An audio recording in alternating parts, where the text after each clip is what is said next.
What's up guys, and welcome back to the channel. And in today's video we are going to be looking back on the fights this year in 2025 that have been cancelled, and we are taking every major notable male fight. I won't even say major notable, just every male fight that I found on. I had to scroll painfully through every card this year on the prelims and the main card section of the thing, and make sure to find every fight that I could think of that was cancelled.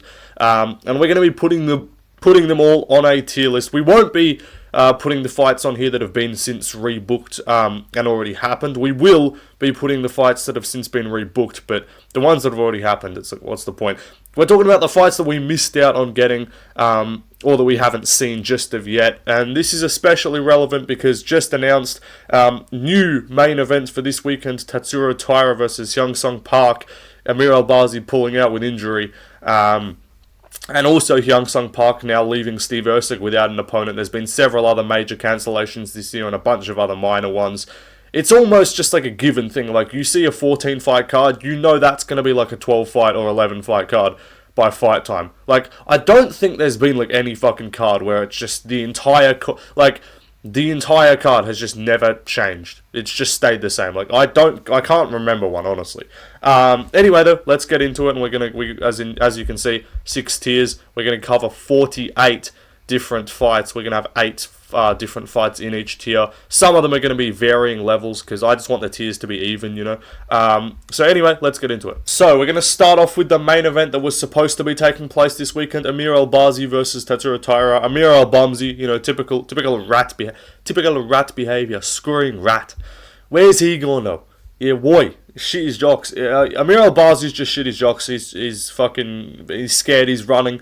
He's evading our round 1 submission victory, but it's okay because we will still be getting a submission this weekend. But I am concerned for Tyra, and I was concerned with this fight too, because we know Tyra has a preference of opponents, and as shit as Amir Albazi is, he does have the advantage of not being from south of the border. So there was always the potential that he was going to win. And now Tyra, I'm even more worried because now he's fighting one of his own, not Japanese, but like close enough, Korea, about as close as you can get. So yeah, it's like the Will Smith, it's like the clip of the movie where Will Smith's like got the sniper and he's like looking at the scope, and then he sees himself, he stops. Like that's this fight. But Tyra, I still think he's gonna win, but I was looking forward, we were all looking forward to the Amir Albazi hate watch, and we will not be getting that satisfaction this weekend. But at least Tyra still gets a win. But what I'm gonna be doing with this tier list is I'm not ranking these in terms of like what came next with the replacement. So like, for instance, Chito Vera versus Mario Bautista got cancelled. Before we knew the Patchy Mix was shit, I was more anticipated the Patchy Mix fight than the Chito Vera fight. But in terms of just the fight itself being cancelled, that's what I'm going to be ranking these tiers off. Anyway, let's move on. Next up, we've got Narulo Alia versus Yanel Ashmuz. This was supposed to be on the first card of the year. I mean, who really gives a singular fuck, to be honest? He got a replacement opponent anyway. Again, you guys might be like, why are you putting all these? Just talk about all the notable fights, bro. If I talked about all the notable fights, they would all be in the top tier, because that's the point of the top 2 tiers, is for the big fights. So I have to cover all these bum fights that we don't care about. But it always would have been a Yanel Ashmuz hate watch, you know. Anyway, let's move on. Next up, BSD versus Joel Alvarez. This is actually like the most. This and another fight I'm going to talk about, which you guys probably know, is probably equal most disappointed I've been for a fight cancellation. You guys know what I think about Joel Alvarez, let me tell you, kid. Now, unfortunately, Joel Alvarez is a weight bully. So, despite him being like a sick fighter and being incredible, he is fucking enormous for lightweight, and so it's kind of hard for him to make weight consistently. So he's saying he's moving up now, but this fight was like saving that Canada card. Like, I looked at that Canada card, and because I was anticipating a Bilal Muhammad smudge fest, I was like, this card is going to be so dog shit. Because Burns vs. Morales got cancelled too. It got pushed back a week. So I looked at this card and we were staring down the barrel of a fucking Bilal Muhammad smudge fest, a mid-ass co-main with Valentina Manon. We were looking at Aldo Zahabi, which was probably never going to be very fun. It turned out to be half decent. Natalia Silva, Alexa Grasso, and then a bunch of bum Canadian prelims. This was the only thing that was like good on the card. And then we ended up with fucking Kyle Prepelec. Like, bro, Joel Alvarez, Disappointed me here pulling out of this one, and we still haven't seen him get a fight rebooked. Anyway, let's move on. Next up, Gabriel Bonfim, I should say, versus Renat Fakhretinov. This was booked on the Kananev Robocop card. Again, none of you guys are going to know what cards these were all booked on, and none of these other YouTubers would know either, but I'm just ahead of the game with the hardcore MMA knowledge, you know? We ignore the fact that I just went 4-8 on predictions. That's never happened before, and it will never happen again. But you know, we are the real hardcore YouTube channel on MMA YouTube. Anyway, this fight I was really looking forward to this. That Canadian Robocop card was like very mid. And this was cool. And then we got Chaos Williams stepping in, which was cool enough. But like Renat, I was actually looking forward to seeing him fight outside of Abu Dhabi, so where he can't just get away with a robbery decision. And stylistically, I still think this matchup would have been interesting.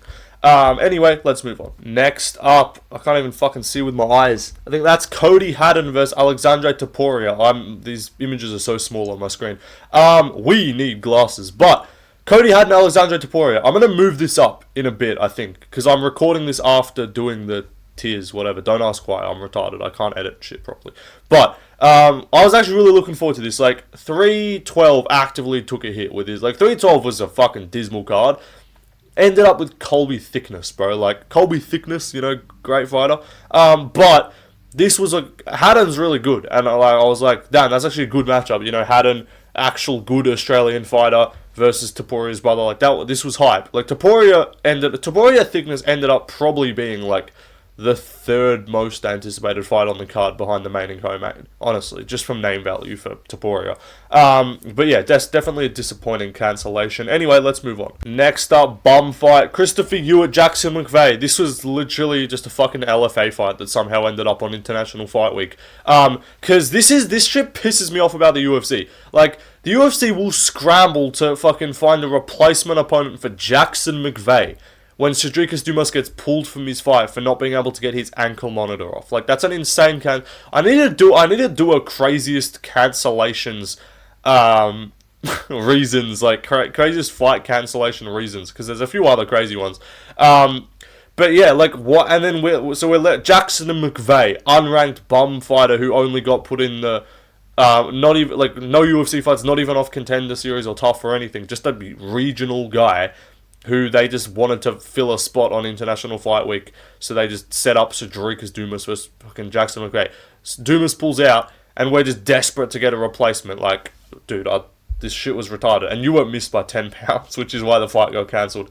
Anyway, let's move on. Next up, we got, who's that? I'll use my eyes. Kennedy and Zedriku versus Martin Badai. I'm actually having to, like, squint to figure out what these images are on my screen. This was on the Lerone Murphy Josh Emmett card, April 5th. We ended up getting Martin Badai versus Erran Satibaldiev. Badass fight, kid. Kennedy's... Look, hey, this was a ranked fight, by the way. Both of these two gentlemen were ranked. So that just shows you how awful this division was. We lost the top 15 ranked matchup, and no one gave a fuck. Anyway, let's move on. Next up, Neil Magny, Garner Nelson. You know, this was a badass fight. Now, 318 had a real theme of unks winning. You know, we had Paulo Costa. I know he's not much of an unk, but like, you know, crafty vet performance, I guess you could say. D-Rod, Michael fucking Johnson, you know, Patricio Pitbullo, you know, a couple unks got the job done on this card. And we were looking at another potential unk-off. We're about to get another unk-off, you know, this weekend with Neil Magny versus Zaleski Dos Santos. But, you know, high quality, high name, elite matchup here. Anyway, let's move on. Next up, Justin Gaethje, Dan Hooker. This is probably in terms of, like, the actual fight itself and not just personal interest for me. Like, if you ask the fans, let me know in the comments, what are your top 5 most disappointing cancellations this year? Like, which 5 fights were you the most bummed out about? Like, you opened up your phone, you opened up IG, hoping to see some fight news, hoping to see Baldy's head on your screen screaming at you at 5 in the morning, you know, and you see just a page with like the fight grayed out, and your heart just sinks. You see that X through the fight, and you're just like, oh no, it's just the fucking the dog with the eyes closed, just like, oh, we're cooked. Like, this was one of those. I'm like, I check my phone and I see Dan Hooker out of Gaethje fight. I was like, bro, fuck's sake. Like, 3-13 was so good. Or no, it wasn't so good. It was kind of mid as fuck. But that fight was so good that we're like, this is going to be a special kind of retarded. And we got the Fiziev fight, but it just didn't hit the same. Fiziev rematch, like, you know, Fiziev's really fun. He's not retarded. He's not just going to brawl with you. He's going to have a high action, high output fight, but he's not going to just chuck him and just, like, have a fight of the year, you know? And so I was hoping we were going to get that, and we definitely were, and then we get fucking cancelled. Now, who knows if we're going to see it again, because Justin Gaethje's just being a bitch and acting like he's entitled to a title shot coming off one win. Anyway, love to see that. Let's move on though. Next up, Ikram Alisto versus Bruno Ferreira. This was actually hype. Like, this was one of the fights that I was really looking forward to on 318. And 318 ended up being a pretty fun card, right? And it ended up like everyone kind of looked at that. Everyone with 318 was like, there's not really like any big name fights, but like it's just fun. And Ikram Ferreira was one of those fights that I'm looking forward to, because I'm like, you know, Ferreira's always fun. He's always going to go for the KO. Ikram, despite losing to Whittaker, which is kind of aged like shit. Not that Whittaker's like awful, but like getting fucking laid out cold by Whittaker in the first, like getting chinned by Whittaker in a round, is a fucking awful look. But this guy's still going to get glazed because his name ends in a V. So like Kenny's going to call this guy the future middleweight champion. But this fight was really exciting, and it was like a good bounce back, because like it was a good test of like, alright, how good is Ikram actually? Because like, I don't know if he would have won this. Like, Ferreira's looking good in his career. Like, he's getting submissions now, but like, Ikram came in and fucking chinned Phil Hawes and Wally Alvarez, and then he gets Robert Whittaker, so he loses that. So we're like, okay, he's better than Wally Alvarez, worse than Robert Whittaker. So there's a bit of a gap there. So then we narrow it down a bit. He's better than Andre Muniz. Okay, so he's somewhere between Andre Muniz and Robert Whittaker. That's still a fucking, like, 30-fighter gap, right? So this Bruno Ferreira fight was probably like is he a top 20 middleweight kind of thing. Like, I think most people would agree Bruno Ferreira is probably hovering around that number 20 range, 20 to 25 in the middleweight division. So this was actually really, like, exciting to see. But no, we didn't get it. So Ikram pulled out. I don't know when he's getting rebooked, or maybe it gets rebooked later in the year. Anyway, let's move on. Next up, Shamil Gaziev, Sergey Spivac. Sergey Spivac. I'd love to fight him. This was actually really exciting. You know, we were all looking forward to the blob fest that was Shamil Gaziev, Sergey Spivac. Instead, we just got Waldo Cortez Acosta, this fucking fat Dominican cancer to the sport. Who we were all in shock and terror that this dude was potentially about to main event a fight night. We were all seeing those rumors floating around and absolutely dreading the 5-round stinkfest incoming of this dude versus anyone, unless it was Pavlovich. But it was apparently, we were hearing Pavlovich not fighting we were hearing Waldo stepping in against someone who isn't Sergey Pavlovich, and I'm like, well, every single other possible fight for him right now that it could be will be atrocious. And even the Pavlovich fight might have still be stunky, or stinky, I should say. But yeah, Spivak, this was actually booked for May 17th when they were originally planning a Qatar fight night. Instead, we get an Apex card. You know, nothing. That's what the UFC does. You know, can't get that Qatar, can't get that Saudi oil money. You know, let's just reschedule, and then we'll just do it in an Apex. Like, it was the same shit last year when the that March 1st card that ended up being what was the main event for that? Fucking Sergey Spivak. No, Shamil Gaziev versus. It took me four fucking tries. Fucking hell, I'm retarded. Shamil Gaziev versus Jairzinho Rozenstruik ended up being the main event of an Apex card, which was originally scheduled to be as the first ever debut of Saudi Arabia. And I guarantee Turkey's like, yeah, Baldy, this ain't it. Like, I'm oiling you up, kid. Get back to work. And they just turned it into an Apex card. So same thing happened here. Anyway, let's move on. Next up, we do not care. Antonio Traoli versus fucking Mansour Abdul Malik. Again, it's filler. Let's move on. He would have died. It would have been funny, but like, cool. To be fair, I wouldn't put it past Malik to lose this because he's mid.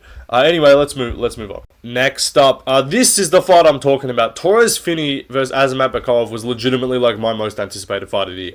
Forget Hamza versus DDP, bro. Forget Ankalaev Pereira rematch. Forget Lopez Gin Silva. This was our main event, and we will be putting a hit on Torres Finney. Nah, this dude's a bitch. He pulled out. We haven't even heard. Is it injury? How do you get injured? Like, you have, like, no, like, weakness around your bones. Like, your entire physique, your entire body is just, like, bulk muscle. Just gym muscle. Like, how are you getting injured? So, yeah, I thought this dude just put all these fucking stats into size and just density and nothing else. But we were all looking forward to Beakov fucking chinning this bum. And now we don't get to see it. Anyway, let's move on. Next up, Billy Goff versus Seok Hung Ko. Now, in hindsight, Seok Hung Ko would have probably fucking smoked him. I think I was originally picking Billy Goff, and then we had that whole weird-ass cancellation. That Apex card was so odd. We ended up with 9 fights.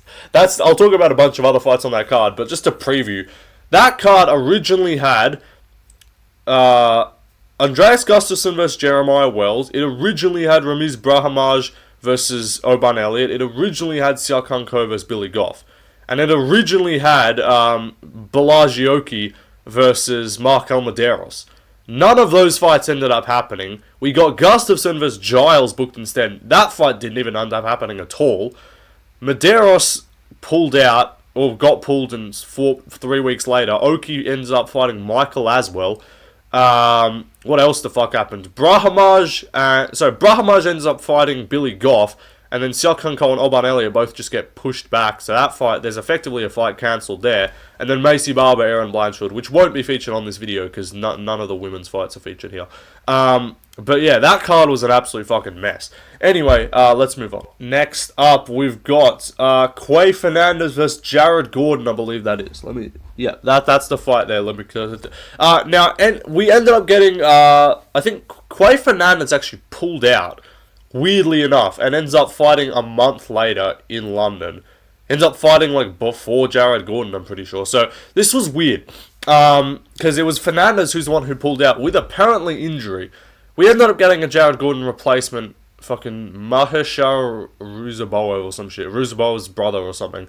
I'm not putting that on this thing, because, again, I'm not putting, like, the double replacements. But yeah, this, in hindsight, was actually going to be exciting. And I was actually going to pick Fernandez as an underdog, so I was pissed off. And I think everyone can agree, watching Quay Fernandez tune up and smoke Ramkuta Taladze probably would have beaten Jared Gordon. So I was really annoyed that I missed out on my underdog opportunity here of him to beat Jared Gordon. But anyway, let's move on. Next up, we've got Davy Grant, Daniel Santos. This just would have been a fun-ass fight. Davy Grant's always down to unk and craft it up.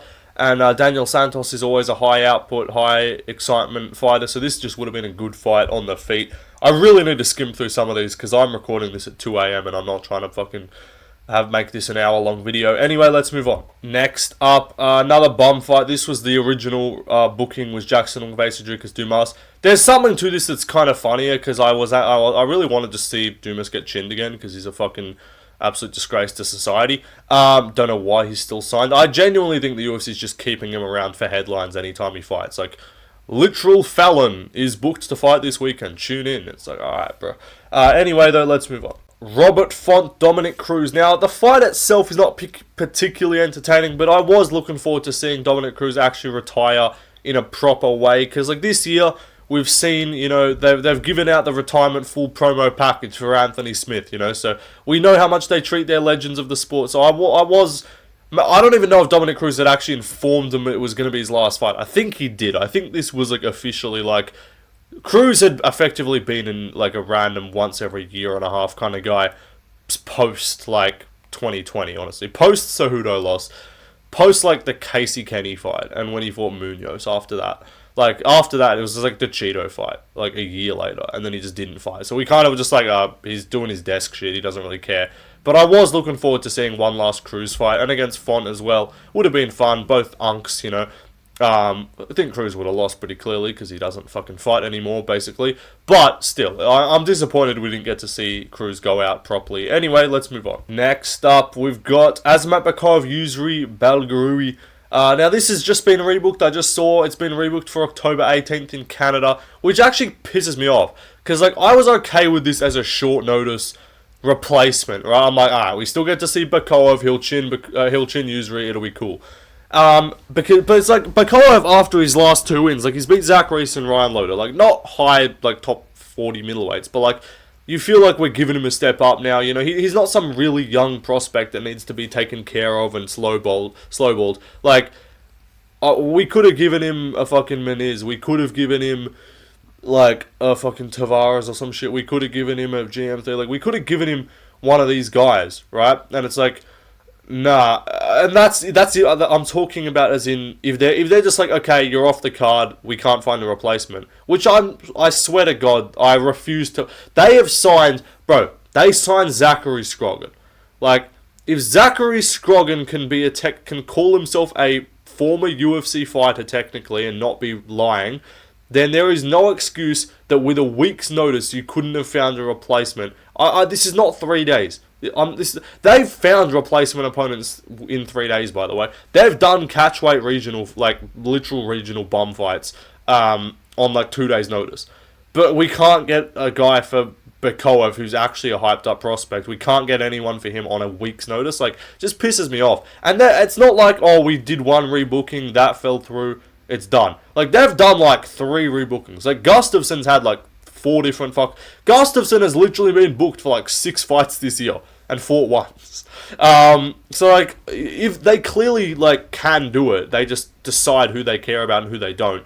And some guys, like, they care more about fucking finding an opponent for JacksonMcVey than they do finding an opponent for fucking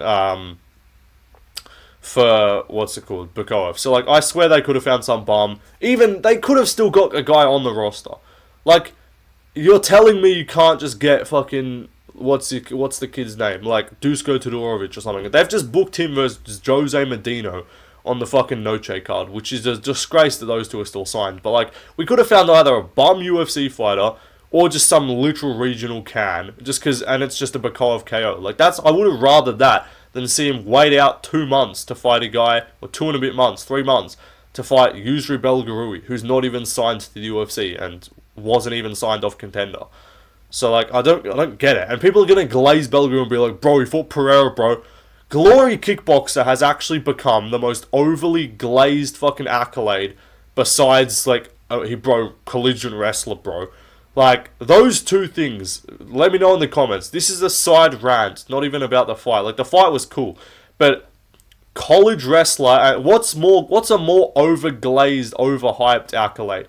Glory Kickboxer or college wrestler? Because Junior Tafa was a glory kickboxer, just so you know. Dustin Jacoby's a glory kickboxer. Cesar Almeida beat Alex Pereira. Beating someone in kickboxing doesn't mean you're a good MMA fighter, by the way, just so we know. Pereira transitioned well. Not everyone does. A lot of other guys are fucking mid. The dude that literally beat Alex Pereira earlier in his MMA career was going to fight on Contender Series and literally had a panic attack in the back and just pulled out. That's a fact. So, like, I'm sick of this bullshit, bro. Anyway, that's just side rant. Let's move on. We're skimming through these next ones. Elmabayev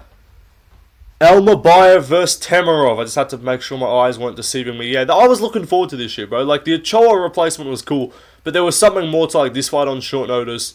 That fight on short notice not being as kind of anticipated. But, like, I was looking forward to Temerov. And I liked Temerov going into this. Now he's a bum to me because he pulled out and 2, he popped for roids. So, fuck him. But yeah, I was really looking forward to this fight. So anyway, let's move on. Next up, Arman versus Islam. I mean, I'm not even going to talk about it, bro. Like, Arman, literally, I'm about to talk about it. But Arman fucking was going to miss weight, and so he pulled out and said his back was sore. Like, it's a fucking disgrace. And now he's whinging, complaining, asking for a title shot. You haven't fought since April 2024. Like, get a fucking grip. And I'm actually on, like, again, does Paddy deserve it? No. Does Gaethje deserve it? No. I'm okay with just making a fight in the meantime. How about that? Anyone else think that, like, we don't actually have to give any of these guys title shots and we can just wait? Like, we've got main events the rest of the year. I know we want to see Alia back, don't get me wrong. But, like, I would honestly kind of rather us not be able to look back at Ilia's title. Like, let's say Alia loses in one fight's time. I would be surprised. But let's say that happened. Let's say he defends the belt against fucking Gaethje or some fraudulent bullshit. And he loses. We end up then looking back at Ilia's, like, lightweight run as, like, okay, he moved up, got a title shot because Islam moved up. Probably, let's say if he does lose in a fight or two, where we would then have assumed, yeah, okay, he probably would have lost to Islam in hindsight. Again, this is all ifs.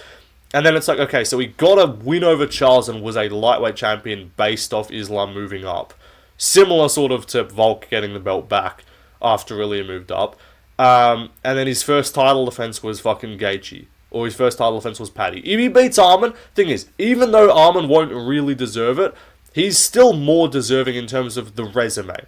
But the fact that hasn't fought for so long... And I also, big ups Shavkat. I've been kind of mad at Shavkat for like the last little bit. He's been sort of pissing me off. Fights haven't been that amazing. Been unbelievably inactive. Again, not all really like his fault. But I just saw a post the other couple hours ago of him saying he wants to come back in November and fight a title eliminator. Thank you. Good Shavkat. You're back to being a favourite fighter of mine again. Like, this is what we need. Guys who have been out for ages... Not just demanding title shots and being entitled little cunts like Arman. So, yeah, anyway. Yeah, so I think we would all agree that, like, no one really deserves it. If we're looking at, like, body of work, yeah, Arman deserves it more. But also, you can't miss weight, pull out the day of a title fight, and expect a title shot when you haven't fought in over a year. Like, that's not how it works. So, I'm okay with that. They, like, Pico, Lerone Murphy's cool, whatever, it's fine. It's not a co-main event, but, like, they should have done Arman Paddy or Arman Gaethje or Paddy Arman, any one of those three fights, on 319 as a co-main. Like, why couldn't we have just done Gaethje Arman? Paddy said he wasn't going to make weight, whatever. Gaethje Arman 319 co-main is hype as fuck, and then the winner of that deserves a title shot, and you hear no complaints from me. But no, it's just some bullshit. Anyway, let's move on. Next up, what's that? Alberto Montes versus Roberto Romero. None of you motherfuckers knew this fight was booked. I guarantee you. In the comments, let me know if you were aware that this fight was ever a thing. And if you say yes, I think you're lying. I vaguely remembered this was booked for 314, but it just completely slipped my mind. Because there was a point where 314 was booked for like 15 fights, and I was like, what the fuck? Why do they have so many fights on this card? Because they got Bryce versus Gene on like shortish notice, and then they put some random women's fight on there, and then they put this on there. I was like, what the... Whoa, this card's got a lot of fights. And then this got cancelled, and then Romero just got pushed back. Like, Montes, by the way, no one's going to know who he is. He fought on Contender Series. He won by Dark. He's actually not bad. Like, he's not incredible. He's just one of those decent signings off Contender that got a finish and got signed. But, yeah, he's off Contender. He's not just some random, like, regional dude that they were getting in on short notice. Like... He's a somewhat decent fighter, featherweight, obviously. Anyway, let's move on. Next up, we've got Salwadi versus Levitt. I was interested. The hype behind this fight was Levitt fighting in this region and seeing how they would react to him twerking after a win. But the fight itself was not overly thrilling. Anyway, let's move on. Ricky Simone, Charles Jourdain. This was actually one of the better fights of UFC Atlanta. Like, this was probably, like, third or fourth most exciting fight on the card. I was really looking forward to this, because Simone ended up fighting, what's the kid's name? Cameron Smotherman, and proving he's not all the way washed. But this was, like, the fight of, like, is Jourdain really good at bantamweight? Or not really good, but, like, is Jourdain, like, top 15 caliber at bantamweight? And is Ricky Simone, like, fully washed? That was what this fight was going to test. Instead, we're probably just going to see Jourdain fight in Canada or some shit. Anyway, let's move on. Next up, I really need to skim through these. Alright, Brahimaj Elliott, as I mentioned before, would have been cool. Steve Ersteg, Alex Perez. Obviously, Perez just pulled out before, got rebooked. Ersteg got rebooked to fight Park, was pretty exciting. Disappointed it got cancelled. Next up, Ismail Bonfim, Austin Hubbard. No one gives a singular fuck. What's after that? Carlos Prates, CP. I was very disappointed that I didn't get to watch CP on April 14th. And then after that, what's next? Fuck's sake. So next up, what's the next fucking, what's the next fight, kid? What's that kid's name? Adam Fugit versus Billy Goff. This was booked on the Seattle card. Seattle also had a bunch of cancellations. And then after that, Trevor Peek, Jung Yong Lee. This was actually hype. Trevor Peek was cutting to featherweight, which I was interested to see because he he was just kind of like maraud maxing up a lightweight. So I was interested to see if he was any good at featherweight. Well, not good, but like if he could able to just chin max his way to winning a few fights. And then he pulled out. I think he said he broke his leg, so he's going to be out for like a year. Anyway, let's move on. Next up, Brandon Royval, Manel Cap, cancelled twice. This just feels like one of those cursed fights. Like, not like the level of like a Khabib Tony. Like, there's those high profile big fights that get booked a few times, don't happen. This is just one of those fights. It's like it's been rebooked twice. It got booked. They tried it as a fight night. Nope. They're like, all right, let's make it a little bit less stakes. Let's just put it on. I think they tried that. They put it. I actually think they put it on the prelims of 317 of International Fight Week to be like, hey, maybe if it's not in a crucial spot and it's like a really big fight on the card, it won't get cancelled. So first one, obviously, Royval pulled out. Second one, Cap pulled out. Cap was talking so much shit after the first fight, the first time when Royval pulled out. It's like, brother, you cannot be talking shit about cancellations or anything bad happening with fights. Like, you've missed weight and pulled out of several fights. Anyway, let's move on. Next up, Johnny Walker versus Azamat Murzakanov. We wanted to see Johnny Walker get chinned out cold. Basically, everyone's like, oh, the Brenson Ribeiro is like such a step down. It's like, not really. Just a chinny Brazilian. Chinny Brazilian. Like, the result, if you wanted to see Johnny Walker get KO'd, the only thing you missed was just the more goofy animation that you would have got from it. Like, still, anyway, it was disappointing. Anyway, let's move on. Next up, Gavin Tucker, Jung Young Lee. Who gives a fuck?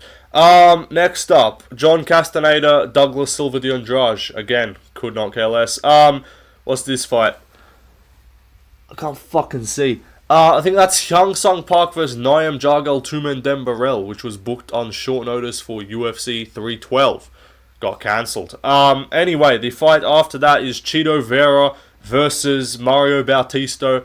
Again, I was very sure that I knew how this fight was going to go and Chito was going to get out grappled, and I was like, oh, Patchy Mix is a way better replacement. Turns out Patchy Mix sucks. But still, the announcement itself was cool, whatever. Anyway, let's move on. Next up, JDM Leon Edwards. This was hype. Like, this was part of the big package of announcements, so no one really ended up caring.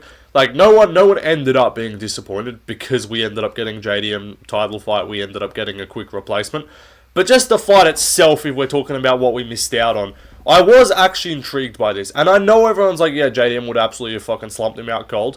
And, like, probably, like, would have won by TKO was my guess. But, like, we haven't seen Leon lose by TKO. Like, we haven't seen someone just put hands on Leon badly and put him away. So, like, because usually he's quite defensively sound. Now, he looked shit in the boxing against Bilal. So if you're saying, like, okay, let's look at how they did against Bilal striking, I get it, and I definitely think JDM's a better striker. I don't know why. Something about this just tells me, like, Leon would have weirdly had some success, and it would have been somewhat interesting. I still think JDM would have won, and I was picking him to win before any of the fights proceeded to happen. But yeah, definitely would have been a good fight to see. Anyway, let's move on. Next up, Johnny Walker, Bogdan Gushkov. I was more disappointed for this one, but I can't put it like a full tier higher. Because first of all, we all appreciate and love Bogdan Gunskov. And then we were all looking forward to Johnny Walker getting chinned out cold again. Not looking forward, but like, it's always just a fun thing to watch, you know. Not because we hate Johnny Walker, but because it's just always goofy as hell. This dude manages to unlock a new animation getting KO'd. Like, he's unlocked the fucking inflatable car, like, balloon thingy. He's unlocked the getting knocked backwards and breaking your nose and clutching your nose as you get KO'd. He's unlocked the seizing of the feet, you know. We've seen many a Johnny Walker KO animations, and I was looking forward to seeing another one here. Anyway, let's move on. Next up, we've got, who's that? Edson Barbosa, Steve Garcia. This was like another unky kind of fight. Why could I low-key have seen Barbosa winning this? The way this year has gone, with the amount of fucking wins that have happened, why could I have seen Barbosa low-key crafting it up and winning somehow? Like, look, he probably gets chinned in the first. And the difference with this and the Cater fight is, like, Cater's not going to get laid out cold, with his Barbosa definitely had the potential to get slumped here. But I still think Garcia is mid as hell, and Barbosa is not awful. Like, he lost clearly to Lerone Murphy, and he was getting kind of boxed up by Sadiq Yusuf. So there's a chat. It was like, to me though, this could have been like a crafty 29-28 decision after losing the first. Like, it's either he gets slept in the first or he survives, and then we get an Unk still got it kind of performance. But anyway, let's move. Next up, we've got Jeremiah Wells and... Is that Wells? Yeah. Jeremiah Wells and Jax Gustafsson. Again, part of that UFC Fight Night Apex card debacle where just 20 fucking fights got cancelled and rebooked and rescheduled. Again, was looking forward to it, I guess. Anyway, let's move on. Next up, again, the replacement of Trevin Giles. Just slightly less anticipated, I guess you could say. And then the last one was... The next one on the tier, we still got one more tier after this. I think that's Evan Elder versus someone. Please. Evan Elder versus Markel Medeiros. Yeah, it would have been fun, I guess. Anyway, let's move on. Next up, Aaron Picto versus Movsar Evloev. This was actually pretty exciting. Like, I was really looking forward to this one just in terms of I want to know how good Pico is. We're still going to get that with the Murphy fight, but it was also like, you want to see Movsar fight. Like, not because it's fun and entertaining. One, you want the chance of him getting chinned, but it's like he's still an intriguing fighter to watch. Like, it's like anytime you get a top 5 guy, apart from, like, heavyweight, where, like, I don't really care about some of those guys. But, like, anytime you get a top 5 guy in, like, a good division, I guess you could say, like, featherweight, you're just kind of looking forward to seeing them back in there. And especially a guy like Movsar who's not overly active, like, you kind of want to see him a little bit more just based on, like, you don't really get to see him fight much. Anyway, let's move on. Next up, we've got Taguiro Lundbekov, Kyoji Horiguchi. I was really looking forward to the return of Kyoji. We're still going to get it. I just don't know when and against who. But this made that Baku card way better. Taguiro ended up fighting Maxim and like almost losing, which makes me very confident that Kyoji would have smoked him. But yeah, I was looking forward to seeing this fight. Anyway, next fight up, we got... I'm moving Haden. I'm going to move Haden versus Tapora up a tier. And then the next one, the next tier, I believe we have Ray Saruya versus Stuart Nickel. This was booked on 312. This was before Saruya lost to Van. So this was like... I still thought Saruya was like pretty solid. He still is. Like, he is good. But this was like when he was undefeated technically. And Nickel was coming off the loss. So, I don't know. I'll put that there. Anyway, let's move on. Next up, Blagioki versus Markel Medeiros. Fun fight. Next up, Ahmed Hassan Zada versus Evan Elder. Now, when I talk about reasons fights have been cancelled, you know, we talk about Rodolfo Gelato pulling out fight day with herpes. You know, we talk about Dumas not being able to get the ankle monitor off in time. Hassan Zada got pulled out from this fight because he's facing felony charges of sexual misconduct with a minor. Well, is all I'm gonna say. Just look at the face. Listen to the name. Listen to the name Ahmed Hassan Zada and the charges I've just told you. Is anyone shocked? Let me know in the comments. Timestamp this. Timestamp this and say well if you made it this far in the video. I'm gonna put up a poll on my channel for what's the craziest reason someone's pulled out of a fight. It's those three, and then let me think. What's one other one? I'm pretty sure Kushain Askarabov got pulled from a fight because he was like arrested in Thailand for like torturing someone. So that's interesting. But let me know in the comments, what are some of the other craziest methods? I'm not talking injuries or weight cuts. Arman's not even top 10. Like, I'm talking just absolute bizarre reasons someone's pulled out of a fight. Let me know. Anyway, let's move on. Next up, Gustafsson versus Parsons. Feels like I've fucking put Gustafsson like 12 times on this list. Anyway, that's it. That's the tier list. A few other ones I think that I missed. I don't know, let me think. What are some other fights that have been cancelled this year? There's been some women's fights like Barber versus fucking Blanchfield. I think Molly McCann versus Estella Nunes got cancelled at some points. Let me just check. Brother, we have to check this. Who give him fight cancellation? Yo. Wait, hang on. I don't even fucking know. Yeah, I don't know. There's been some other ones that I probably missed. Let me know in the comments, though. What did I miss? Fucking dumbass thing won't load. Anyway, yeah, bye, guys. See you later. Like and subscribe and shit. I'll probably do a picks video for this fucking weekend as well. Because the card this weekend's, like, half decent. You know, this fucking bullshit wants to load. Hello? Get off my screen. Yo. Anyway, yeah, the card this weekend's pretty good. And yeah, Vallejos, Ribovic, you know, we will be there. Anyway, see you later, guys. Goodbye.